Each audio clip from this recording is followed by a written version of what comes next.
Саламатсыңарбы балдар? Азыр математика сабагынан бөлүүнүн касиеттери деген теманы өтөбүз. Сабактын максаты биринчи бөлүүнүн касиеттери жөнүндө түшүнүк аласыңар. Экинчи бөлүүнүн касиеттерин пайдаланып мисал маселелерди чыгарууга көнүгөсүңөр. Үчүнчү тактыкка ыкчам ой жүгүртүүгө багыт аласыңар. Анда эмесе сабагыбызды баштайлы. Бөлүүнүн биринчи касиети. Бирдей сандардын тээндиси 1 болот. Мисалы 3 бөлүү 3 барабар 1.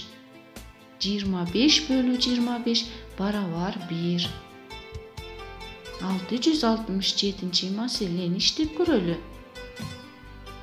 Класстагы 25 окуучуга 25 китеп таратылды.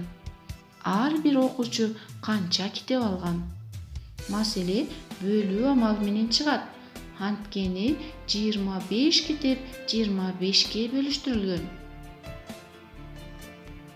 25 бөлүү 25 амалы жазылат.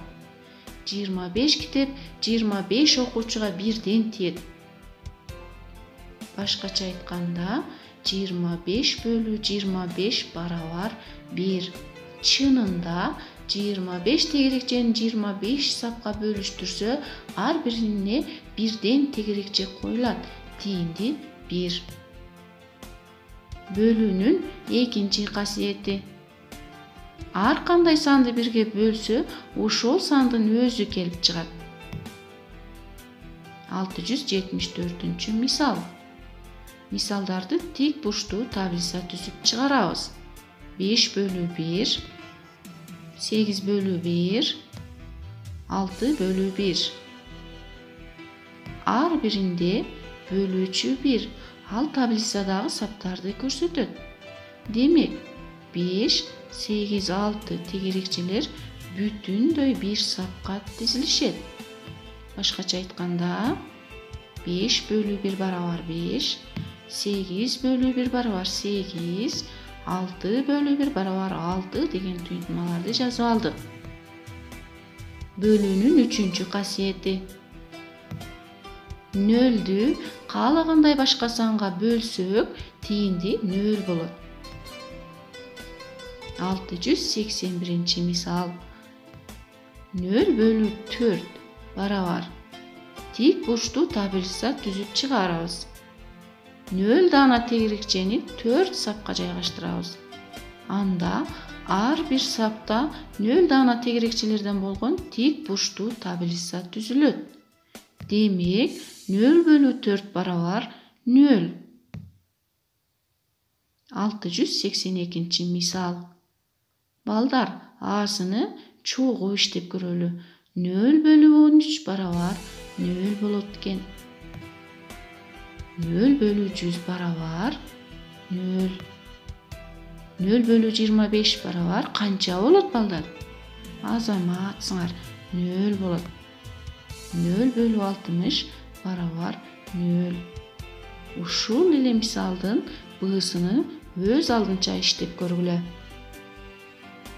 Балдар, силер бул жерде бир нерсени унутпагыла.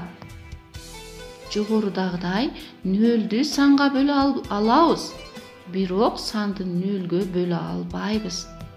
Мисалы, Бектур 5 дептеринин 0 адамга бөлө албаган сыяктуу эле санды жок санга бөлүү мүмкүн эмес. Демек, санды 0-гө бөлүүгө болбойт деп айтууга болот.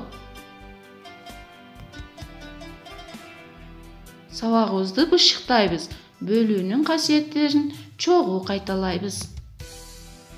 Биринчи касиети. Бирдей сандардын тээндиси 1 болот. Экинчи касиети.